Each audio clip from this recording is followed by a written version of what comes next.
i5 TV news కి స్వాగతం. ముందుగా హెడ్లైన్స్.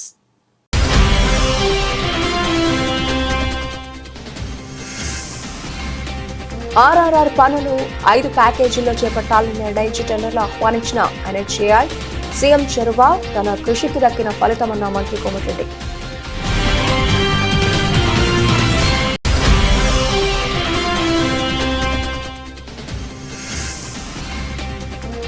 ఏపీ వార్షిక నేర నివేదికను విడుదల చేసిన డీజీపీ ద్వారకా తిరుమలరావు. ఏడాది సైబర్ క్రైమ్ రేటు పెరిగిందన్న డీజీపీ.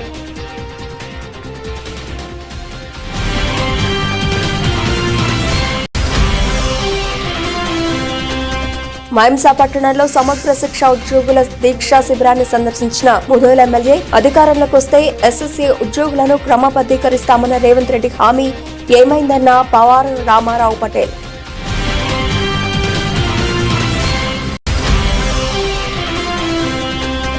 తమ హయాంలో తెచ్చిన అప్పులో 2,70,000 కోట్ల రూపాయల డీబీటీ ద్వారా నేరుగా ప్రజలకు అందజేశాం. మీడియా సమావేశంలో వివరించిన మండలి విపక్ష నేత బొత్స సత్యనారాయణ.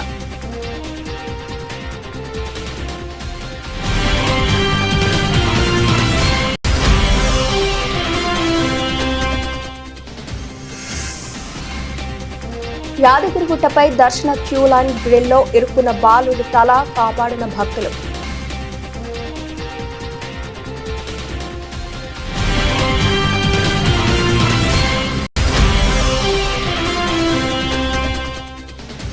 మత్స్యశాఖ ఆధ్వర్యంలో భవానీ ఘాట్ వద్ద కృష్ణానదిలో చేప పిల్లలను విడుదల చేసిన కలెక్టర్. స్థానిక ఎమ్మెల్యే మత్స్యకారులు సద్వినియోగం చేసుకుని ఆర్థిక పురోగతి సాధించాలని సూచించిన కలెక్టర్.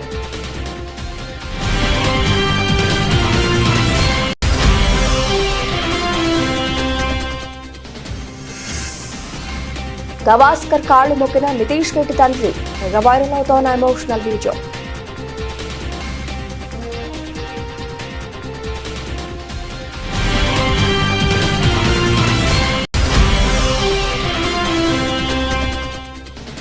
ప్రపంచ వేదికపై సత్తా చాటిన కోనేరు కంపి. ప్రపంచ ర్యాపిడ్ బ్లిట్జ్ చెస్ ఛాంపియన్షిప్ లో ర్యాపిడ్ ఛాంపియన్ గా నిలిచిన భారత ప్లేయర్.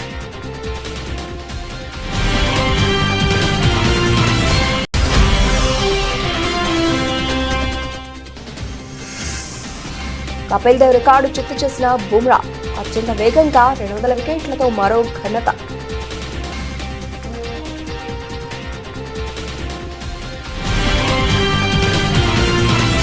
హైదరాబాద్ ప్రాంతీయ వలయ రహదారి రీజనల్ రింగ్ రోడ్ ఆర్ఆర్ఆర్ ఉత్తర భాగం పనులకు కేంద్రం శ్రీకారం చుట్టనుంది. గ్రీన్ఫీల్డ్ రీజనల్ ఎక్స్ప్రెస్ వేగా వ్యవహరించే ఈ రహదారిని 4 వరుసలుగా జాతీయ రహదారుల ప్రాధికార సంస్థ ఎన్హెచ్ఏఐ నిర్మించనున్న నేపథ్యంలో ఈ పనులో 5 ప్యాకేజీలో చేపట్టాలని నిర్ణయించి తాజాగా టెండర్లను ఆహ్వానించింది. దీనిపై తెలంగాణ రోడ్లు మరియు భవనాల శాఖ మంత్రి కోమటిరెడ్డి వెంకటరెడ్డి స్పందించారు. కాంగ్రెస్ ప్రభుత్వం ఏడాదిలోనే సాధించిన అద్భుత విజయం ఇది అని పేర్కొన్నారు. ముఖ్యమంత్రి రేవంత్ రెడ్డి చొరవ, తన కృషికి దక్కిన ఫలితం ఆర్ఆర్ఆర్ టెండర్లు అని చెప్పుకొచ్చారు. తెలంగాణ రాష్ట్ర చరిత్రలో సువర్ణాక్షరాలతో లెక్కించే రోజు అని తెలిపారు. ఆర్ఆర్ఆర్ తెలంగాణ బిడ్డల బంగారు భవిష్యత్తుకు బాటలు వేస్తోందని అన్నారు. ఆర్ఆర్ఆర్ పనులకు సంబంధించి టెండర్లు ఈ నెల 27వ తేదీ నుంచి ఫిబ్రవరి 14వ తేదీ వరకు ఉదయం 11:30 వరకు స్వీకరిస్తారు. 14వ తేదీ ఎన్హెచ్ఏఐ టెండర్లు తెరవనుంది.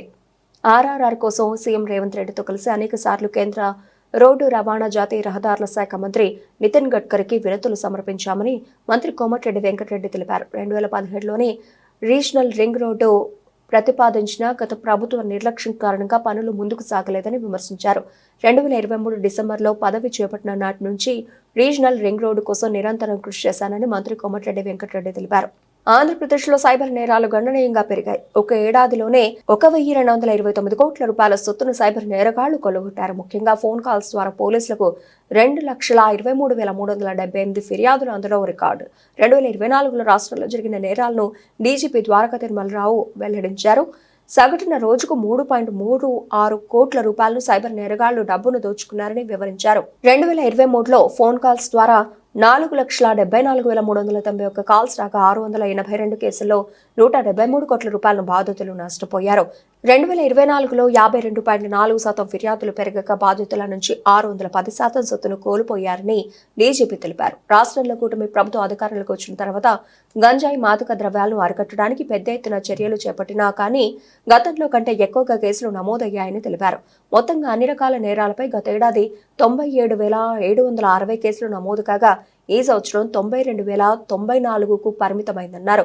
ఏడాది హత్యలు, అత్యాచార యత్న కేసులు తగ్గగా లాభం కోసం హత్యలు, దోపిడీలు, పగలు, రాత్రి వేళలో ఇళ్లలో దొంగతనాలు ఎక్కువయ్యాయని తెలిపారు. క్రైమ్ రిడక్షన్ జరిగింది, మీరు చూద్దరు కానీ కొన్ని క్రైమ్ సెంటర్స్లో పెరిగింది. అవి మీకు అసలు చూపిస్తాను. కొన్ని ముఖ్యంగా సైబర్ క్రైము వీటిలో కొంత ఎక్కువ జరిగిన క్రైమ్ ఎక్కువ జరిగింది, అది చూపిస్తాను. అదర్వైజ్ జనరల్గా క్రైమ్ టోటల్గా నియంత్రించగలిగాం. అదేవిధంగా ఎక్కడైతే అఫెన్స్ జరిగినాయో వెంటనే త్వరితగతిన పోలీసు వారు రెస్పాన్స్ ఇవ్వడం, చాలా శాస్త్రీయంగా సైంటిఫిక్ ఇన్వెస్టిగేషన్ చేయడం ద్వారా క్రైమ్స్ అన్ని దాదాపు మేజర్ క్రైమ్స్ పెద్దగా జరిగిన పెద్ద సెన్సేషనల్ క్రైమ్స్ అన్ని కూడాను సక్సెస్ఫుల్గా డిటెక్ట్ చేయడం జరిగింది. ముద్దాయిల్ని పట్టుకునే తీరు కూడాను చాలా ఫాస్ట్గా ముద్దాయిల్ని అరెస్ట్ చేయడం జరిగింది.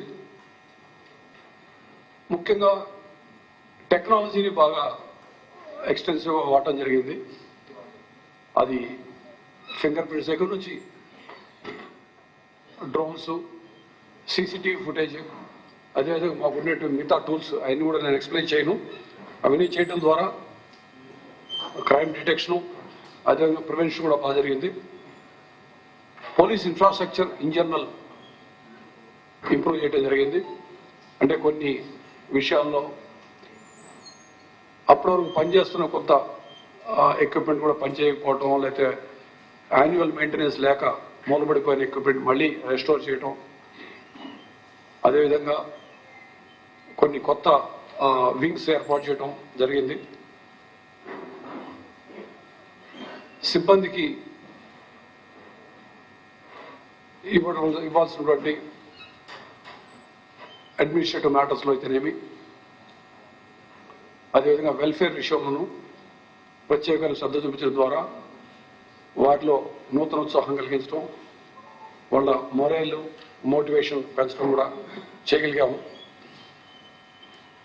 ఈ సంవత్సరం మొత్తంగా మేము ఆలోచించేది ఏంటంటే గట్టిగా పనిచేసి ప్రొఫెషనలిజం చూపించి వృత్తి కౌశల్యాలు సరిగా మెరుగుపరుచుకొని అన్ని హెడ్స్ ఆఫ్ క్రైమ్ అయితేనేమి లా అండ్ ఆర్డర్ విషయం మెయింటెనెన్స్లో కానీ, అంటే ఫర్ ఎగ్జాంపుల్ ఒక వివిఐపి బందోబస్తు కానీ లేదా క్రౌడ్ కంట్రోల్ కానీ చేస్తున్నప్పుడు అక్కడ కొంతకాలంగా వాడకుండా పెట్టినటువంటి mobile control room, Falcon vehicles వాడటం, వాటిని అక్కడ అదే ప్రాంతంలో డ్రోన్స్ ఫ్లై చేయడం ద్వారా రియల్ టైం ఏం జరుగుతుందో అక్కడ. అధికారంలోకి వస్తే సమగ్ర శిక్ష ఉద్యోగులను క్రమబద్ధీకరిస్తామన్న సీఎం రేవంత్ రెడ్డి హామీ ఏమైందని ముదోల్ ఎమ్మెల్యే పవార్ రామారావు పటేల్ ప్రశ్నించారు. నిర్మల్ జిల్లా బైంసా పట్టణంలోని ఆర్డీఓ ఆఫీస్ ముందు కొనసాగుతున్న సమగ్ర శిక్ష ఉద్యోగుల శిక్ష శిబిరాన్ని ఎమ్మెల్యే పవర్ రామారావు పటేల్ సందర్శించారు. వారికి సంఘీభావం తెలిపి మాట్లాడారు. రాష్ట్ర ఆర్థిక పరిస్థితి బాగోలేదని చెప్తున్న సీఎం నాడు టెంట్ కింద హామీ ఇచ్చినప్పుడు రాష్ట్ర పరిస్థితి కనిపించలేదా అని ప్రశ్నించారు. న్యాయపరమైన సమస్యల పరిష్కారంపై ప్రభుత్వం సానుకూలంగా స్పందించాలని డిమాండ్ చేశారు. సమగ్ర శిక్ష ఉద్యోగుల న్యాయమైన కోరికలను ప్రభుత్వం తీర్చే వరకు సమ్మె విరమించవద్దని, అప్పటి వరకు తాము అండగా ఉంటామని హామీ ఇచ్చారు. ఉద్యోగులు ఎవరూ అధైర్యపడొద్దని, తమ పార్టీ అండగా ఉంటుందని హామీ ఇచ్చారు. 1-2 రోజుల్లో సీఎంతో సంబంధిత మంత్రితో నేరుగా ఫోన్లో మాట్లాడతానని పేర్కొన్నారు. 18 రోజులతో తెలంగాణ రాష్ట్రంలో సమగ్ర శిక్ష ఉద్యోగాల సంఘం నిరాహార దీక్షకు కూర్చుంటున్నారు. 18 రోజుల నుంచి గవర్నమెంట్కు చిత్తశుద్ధి లేదు.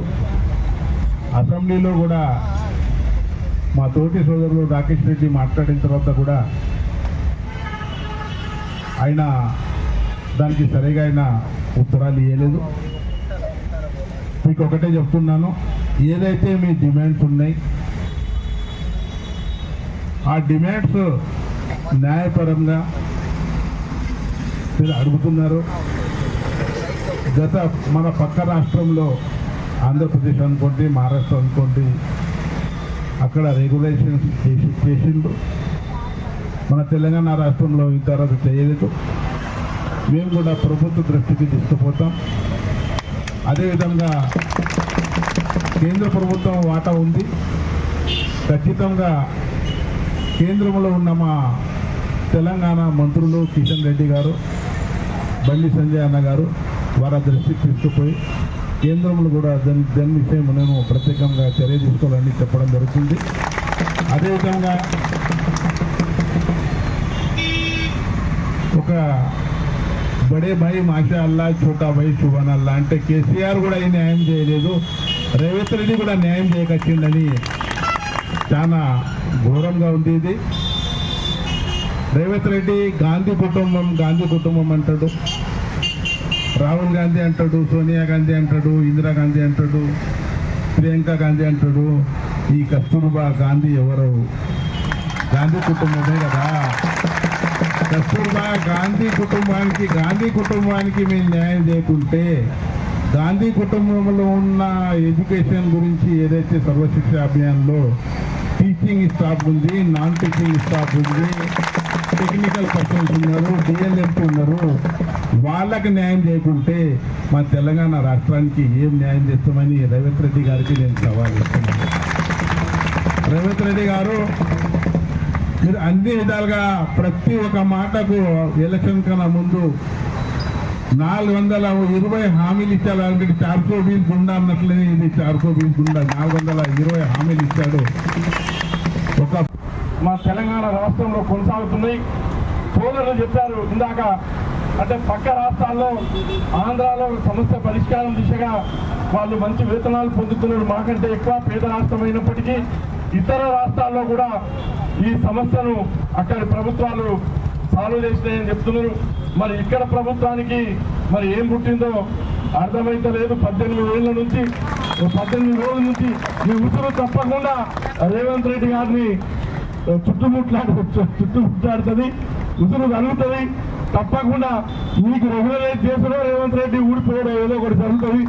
ఎందుకంటే ఎత్తేసిన వ్యవసాయం కావచ్చు, ఆడవాళ్ళు బాధపడ్డ రాజ్యం కావచ్చు, ఆ ఆడవాళ్ళ శాపనార్థంతో ఏ రాజ్యము నడవదని చెప్పి మన పెద్దలు చెప్పారు. కాబట్టి ఇంత పెద్ద ఎత్తున మీరు 80% మహిళా అంతరించిపోతున్న మత్స్య సంపదను తిరిగి పెంచడంతో పాటు మత్స్యకారులకు జీవనోపాధి కల్పించేందుకు నదీ తీర ప్రాంతాల్లో చేప పిల్లలను విడుదల చేస్తున్నట్లు జిల్లా collector doctor G Lakshmi Shah శాసనసభ్యులు ఎలమంచిలి సత్యనారాయణలో తెలిపారు.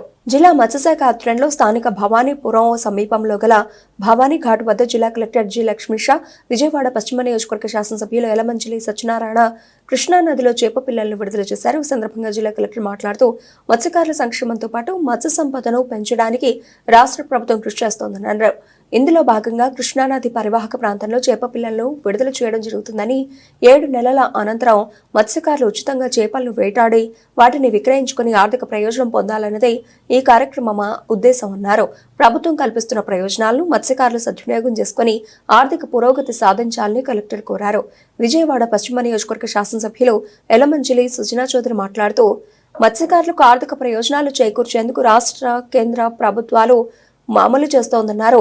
ప్రధానమంత్రి మత్స్య సంపద యోజన పథకం ద్వారా మత్స్యకారులకు 4 చక్రాలు, 3 చక్రాలు, ద్విచక్ర వాహనాలను సబ్సిడీపై అందజేస్తున్నట్లు తెలిపారు. కార్యక్రమంలో మత్స్యశాఖ కమిషనర్ టి డోలా శంకర్, జిల్లా మత్స్యశాఖ అధికారిని సిహెచ్ఎస్ చక్రాణి, అలాగే డెవలప్మెంట్ ఆఫీసర్ పి అఖిల, ఏ ఎలైజా రామారావు, స్థానిక నాయకులు బొమ్మసాని సుబ్బారావు, తహసీల్దార్ ఇంతియాజ్ పాషా, కార్పొరేటర్ రెహంతునిసా, దుర్గా మత్స్య సహకార సంఘం అధ్యక్షులు కన్నా వెంకటేశ్వరరావు, విజయవాడ మత్స్య సహకార సంఘం అధ్యక్షులు మోపిదేవి, ఏడుకొండలో మత్స్యకారులు పాల్గొన్నారు. ఓవరాల్ గా 100 రూపాయలు పర్ కేజీ వేసుకుంటే కూడా అంత విలువ రావడానికి అవకాశం ఉంది. అంటే మత్స్యకారుల కోసం కూటమి ప్రభుత్వం అన్ని వర్గాల కోసం చూస్తుండటంతో ఈ మత్స్యకారులకి ప్రత్యేకంగా ఈ కార్యక్రమం పెట్టారు. ఇక్కడ ప్రతి చోట ఎక్కడెక్కడైతే కుదురుతుందో అన్ని చోట రాష్ట్రం మొత్తంలో కూడా చేస్తూ ఉన్నారు.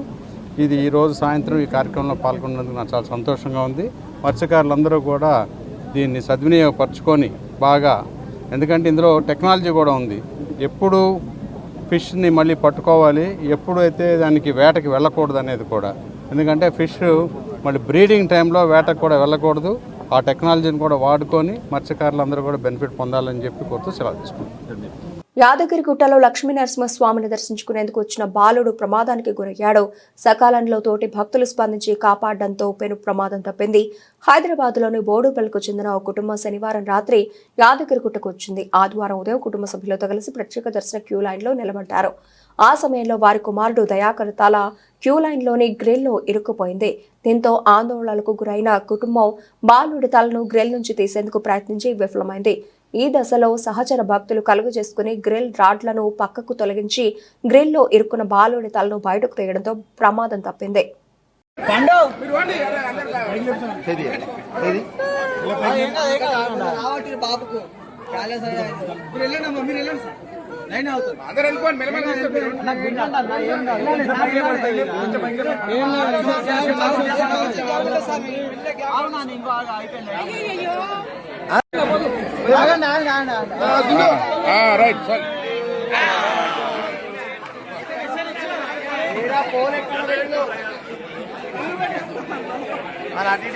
వైసీపీ లక్షల కోట్లు అప్పు చేసిందని బాకాలు పట్టుకొని ఊదేవారు. వచ్చిన 6 నెలల్లో 1,00,000 కోట్లు అప్పు చేసింది కూటమి ప్రభుత్వమని మండలి విపక్ష నేత బొత్స సత్యనారాయణ అన్నారు.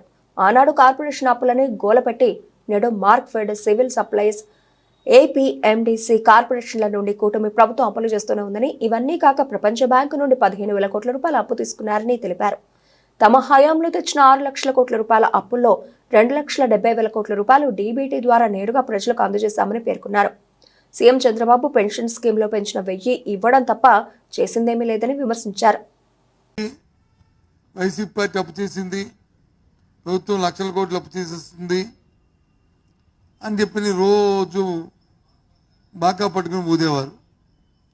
వాస్తవంగా అప్పులు ఎంత ఉన్నాయో ఏమిటనే విషయాన్ని కూడా వాస్తవంగా మనం ఆ రోజు చెప్పడం కూడా జరిగింది.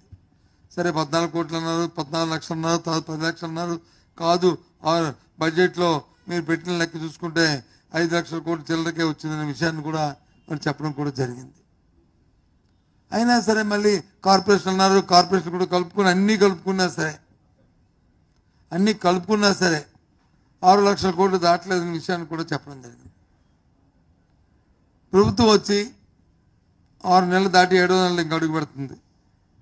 ఇవాళ కూటమి ప్రభుత్వం వచ్చి రాష్ట్రంలో ఇప్పటికే 74,000 కోట్ల రూపాయలని అప్పు చేశారు. ఏది బడ్జెట్లో ప్రభుత్వం అప్పు చేసింది. ఆ రోజు కార్పొరేషన్లో అని గొడవపెట్టారు. ఇప్పుడు కార్పొరేషన్ నుంచి కూడా అప్పులు తీసుకుంటున్నారే. ఆల్రెడీ తెలుసు మనందరికి కూడా. మార్కెట్ నుంచి తీసుకున్నారు, సివిల్ సప్లైస్ నుంచి తీసుకున్నారు, ఏపీఎండిసి నుంచి తీసుకున్నారు.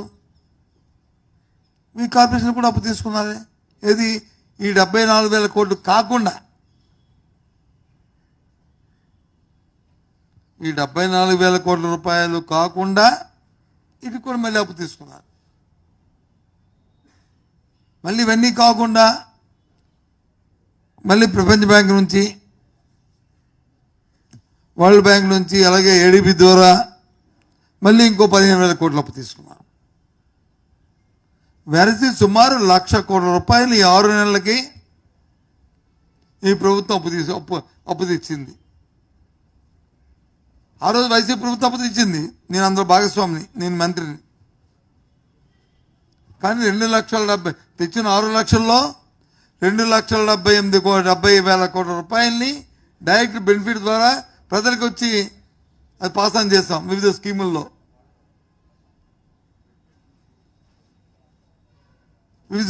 ఇచ్చాం. ఆ రోజు పెన్షన్ 3,000 రూపాయలు ఇచ్చాం.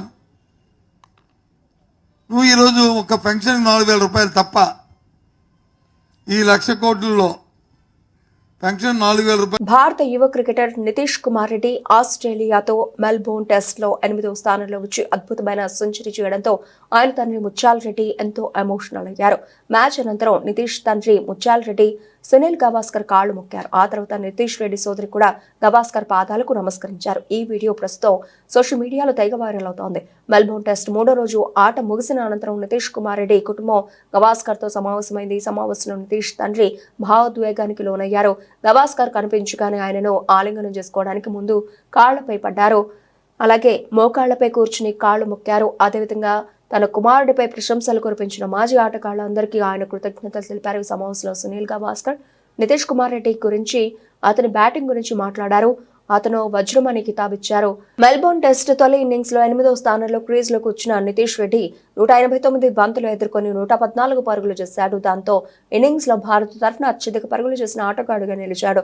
నితీష్ ఆటను టెస్ట్ చరిత్రలోని అత్యుత్తమ ఇన్నింగ్స్ గా క్రికెట్ నిపుణులు విశ్లేషిస్తున్నారు. తాజా ఇన్నింగ్స్ తో భారత టెస్ట్ చరిత్రలో 8వ నంబర్ బ్యాట్స్మెన్ గా బరిలో దిగి 2వ అత్యధిక పరుగులు సాధించిన ఆటగాడుగా నితీష్ నిలిచాడు. అంతకుముందు 2002లో వెస్టిండీస్ పై అజయ్ రాత్రా అజేయంగా 115 పరుగులు చేశాడు. కాగా మెల్బోర్న్ లో సాధించిన సెంచరీని నితీష్ కుమార్ రెడ్డి తన తండ్రికి అంకితమిచ్చారు.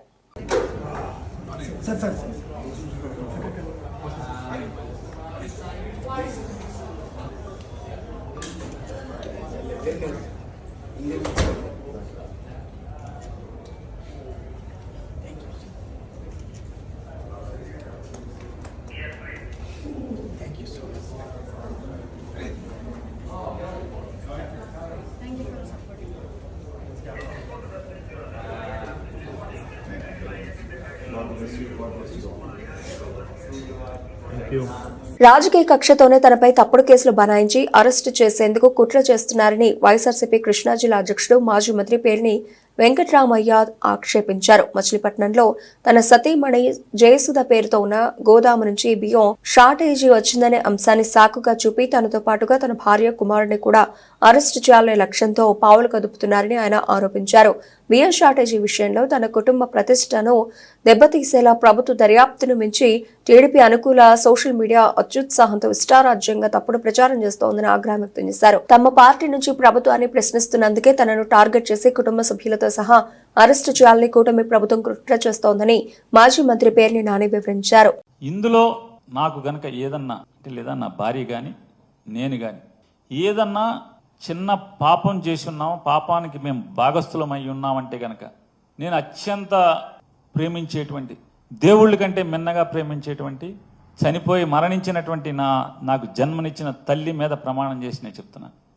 అంటే ప్రమాణం చేస్తే సరిపోద్దా అంటే నాకు జన్మనిచ్చిన తల్లి మరణించి ఉంది, ఆవిడ మీద ప్రమాణం కంటే నేను ఏం చేయగలను చెప్పండి. దీంట్లో నా భార్యకి కానీ నాకు కానీ ఏ పాపం లేదు అని కూడా ప్రజలకు చెప్పుకుంటున్నాను. నేను రాజకీయ నాయకులకు చెప్పట్లేదు, ప్రజలకు చెప్పుకుంటున్నాను. ఖచ్చితంగా ఇవాళ కాబట్టి ఎప్పటికైనా సరే నిజం తేట తెల్లమవుతుంది, ఎక్కడికి పోదది. 4 రోజులు ఆలస్యమైనా కూడా అబద్ధం 6 మైళ్ళు పరిగెత్తిన తర్వాత నిజం మెల్లగా బయలుదేరుతుంది నా సామెతం. ఖచ్చితంగా నిజం వస్తుంది. నేను అట్లాగే మనోహర్ గారిని కూడా నేను అడుగుతున్నాను. నేను ఎండీ గారికి, సివిల్ సప్లైస్ ఎండీ గారికి ఓ లెటర్ పెడుతున్నాను. 2014-15లో ఈ కస్టమ్ మిల్లింగ్ అనేది స్టార్ట్ అయింది. ఈ కస్టమ్ మిల్లింగ్ స్టార్ట్ అయిన దగ్గర సీఎంఆర్ అంటున్నారు. దీంట్లో 2014-15 నుంచి ఇప్పటి వరకు రైస్ మిల్లులకి ధాన్యం తోలి దానికి వెనక్కి ప్రభుత్వానికి బియ్యం 9 మాసాలు 10 మాసాలైనా కూడా ఆ ధాన్యాన్ని ఆడిచ్చి బియ్యంగా మార్చి పంపనటువంటి అప్పచెప్పనటువంటి డబ్బులు కట్టిన ఏ రైస్ మిల్లర్ మీదన్నా ఇంతవరకు క్రిమినల్ కేసు ఏదన్నా ఫైల్ చేశారా? నేను సమాచారం అడుగుతున్నా, ఆయనకి లెటర్ ఇస్తాను. అయితే మీరు మంత్రిగా ఉన్నారు కాబట్టి నేను మిమ్మల్ని కోరుకుంటున్నాను. మీరు చాలా పెద్ద మాటలు కూడా మాట్లాడారు, అంటే చాలా నిజాయితీగాతో కూడినటువంటి ఇదిగా మీరు చెప్పుకొచ్చారు. మీరు ఉద్యోగ ధర్మమే మీ ప్రధాన పాత్ర తప్పితే రాజకీయ కక్షలు లేవు. నేను ధర్మాన్ని న్యాయాన్ని కాపాడుతాకే ఉన్నానని కూడా అర్థం వచ్చేట్టుగా మీరు మీడియాలో మాట్లాడినట్టు నాకు ఎవరో చెప్పారు. నేను వారిని అడుగుతున్నాను, నేను ఎండీ గారికి ఏదైతే సమాచారం కావాలని అడుగుతానో వాటన్నిటికీ దయచేసి మీరు నిజంగా మీ ఉద్దేశం కరెక్టే అయితే ఆ సమాచారాన్ని నాకు ఇప్పించండి. ఇంతవరకు ఏదైనా మరి రైతుల దగ్గర ప్రభుత్వం ధాన్యం కొనుగోలు చేసి మిల్లర్కి ఆడిచ్చి తద్వారా పేదోళ్ళ బియ్యం అంటున్నారు కదా, ఆ పేదోళ్ళకి బియ్యంగా ఇస్తాకి ఇచ్చిన రైస్ మిల్లులు ఆ ధాన్యాన్ని మీకు అప్పచెప్పకుండా ఉంటే, అలాగే నేను కరెంటు డిపార్ట్మెంట్ని civil team India pacer Jasprit Bumrah మరో ఘనత సాధించారు. టెస్టు క్రికెట్లో అత్యంత వేగంగా 200 వికెట్లు పడగొట్టిన ఇండియన్ పేసర్గా రికార్డులకు ఎక్కారు. ఆస్ట్రేలియాతో మెల్బోర్న్లో జరుగుతున్న బాక్సింగ్ డే టెస్ట్లో 4వ రోజు ఆటలో ఈ రికార్డును తన పేరును రాసుకున్నారు. గతంలో ఈ రికార్డు దిగ్గజ క్రికెటర్ కపిల్ దేవ్ పేరిట ఉండేది. 50 టెస్టు మ్యాచ్ల్లో కపిల్ ఈ రికార్డు సాధించారు. 1983లో పోర్ట్ ఆఫ్ స్పెయిన్లో వెస్టిండీస్తో జరిగిన మ్యాచ్లో కపిల్ 200వ వికెట్ పడగొట్టారు. బుమ్రా ఇప్పుడు 44 టెస్టులోనే 200 వికెట్ల మైలురాయిని చేరుకున్నారు. ఫలితంగా అత్యంత వేగంగా ఈ ఘనత సాధించిన ఇండియన్ పేసర్గా రవీంద్ర జడేజాతో కలిసి రికార్డును పంచుకున్నారు. ఇక ఈ జాబితాలో రవిచంద్రన్, అశ్విన్ అందరికంటే ముందున్నారు. బ్రిస్బెన్ టెస్టు తర్వాత అంతర్జాతీయ క్రికెట్కు రిటైర్మెంట్ ప్రకటించిన అశ్విన్ 37 టెస్టులోనే 200 వికెట్లు పడగొట్టాడు. 2016 కాన్పూర్లో న్యూజిలాండ్తో జరిగిన మ్యాచ్లో అశ్విన్ ఈ ఘనత సాధించాడు. ఇక ఆస్ట్రేలియా మెల్బోర్న్లో జరుగుతున్న టెస్టులో ట్రావిస్ హెడ్ను అవుట్ చేయడం ద్వారా బుమ్రా 200 వికెట్ల మైలురాయిని చేరుకున్నాడు. కాగా ఓవరాల్గా ఈ రికార్డు పాకిస్తాన్ స్పిన్నర్ ఆజిర్ షా పేరును ఉంది. ఆజిర్ 33 టెస్టుల్లోనే 200 వికెట్లు సాధించాడు. ఆస్ట్రేలియా పేసర్ డెనిస్ లిల్లీ 38 టెస్టుల్లో ఈ రికార్డు అందుకున్నాడు. ప్రపంచ స్థాయి చెస్ పోటీలో భారత ఆటగాళ్లు మళ్లీ సత్తా చాటారు. అమెరికా దేశం న్యూయార్క్ వాల్ స్ట్రీట్లో జరిగిన FIDE world rapid championship 2024 blitz chess championship మహిళల విభాగంలో భారత ప్లేయర్ కోనేరు హంపి గెలుపొంది చరిత్ర సృష్టించారు. ఈ పోటీలో ఆమె 8.5 పాయింట్లతో ప్రత్యర్థి అయిన Indonesia player Irene Kharisma Sukandar పై ఆమె విజయం సాధించారు. ఉత్కంఠగా సాగిన 11వ రౌండ్లో కోనేరు హంపి గెలుపొంది భారత గౌరవాన్ని మరింత పెంచారు. 2019లో మాస్కో వేదికగా జరిగిన మహిళల ప్రపంచ ర్యాపిడ్ చెస్ టైటిల్ను సైతం కోనేరు సొంతం చేసుకున్నారు. కాగా ఇది ఆమెకు 2వ ప్రపంచ ర్యాపిడ్ చెస్ టైటిల్. మహిళల విభాగంలో ప్రపంచ ర్యాపిడ్ ఛాంపియన్గా 2 సార్లు గెలిచి కోనేరు హంపి రికార్డు సృష్టించారు. బులెటిన్ ముగించే ముందు హెడ్లైన్స్ మరోసారి.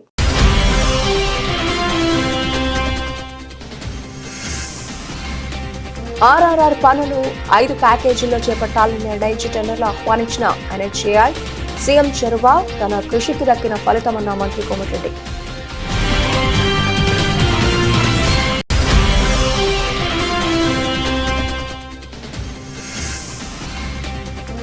ఏపీ వార్షిక నేర నివేదికను విడుదల చేసిన డీజీపీ ద్వారకా తిరుమలరావు. ఏడాది సైబర్ క్రైమ్ రేట్ పెరిగిందన్న డీజీపీ.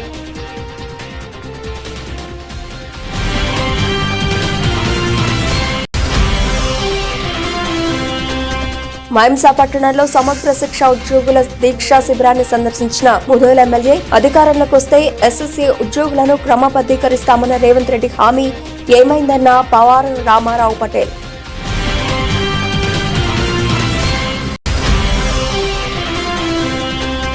తమ హయాంలో తెచ్చిన అప్పులో 2,70,000 కోట్ల రూపాయల డీబీటీ ద్వారా నేరుగా ప్రజలకు అందజేశాం. మీడియా సమావేశంలో వివరించిన మండలి విపక్ష నేత బొత్స సత్యనారాయణ.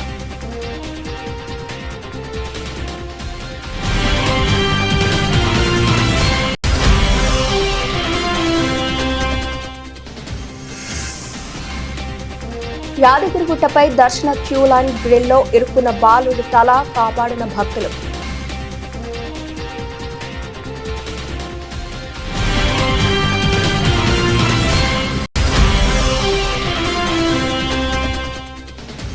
మత్స్యశాఖ ఆధ్వర్యంలో భవానీ ఘాట్ వద్ద కృష్ణానదిలో చేప పిల్లలను విడుదల చేసిన కలెక్టర్. స్థానిక ఎమ్మెల్యే మత్స్యకారులు సద్వినియోగం చేసుకుని ఆర్థిక పురోగతి సాధించాలని సూచించిన కలెక్టర్.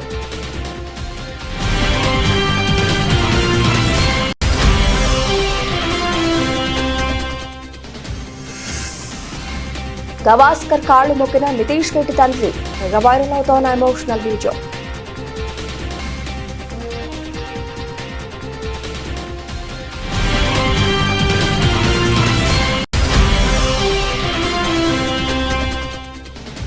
ప్రపంచ వేదికపై సత్తా చాటిన కోనేరు హంపి. ప్రపంచ ర్యాపిడ్ బ్లిట్జ్ చెస్ ఛాంపియన్షిప్ లో ర్యాపిడ్ ఛాంపియన్ గా నిలిచిన భారత ప్లేయర్.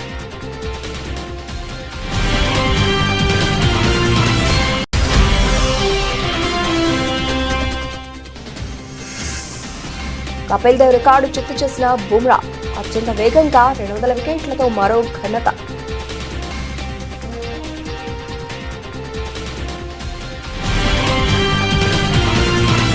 ఇవి ఇప్పటివరకు నా వచ్చిన అప్డేట్స్. మరిన్ని అప్డేట్స్తో మళ్ళీ కలుద్దాం. అంతవరకు సెలవు. నమస్తే.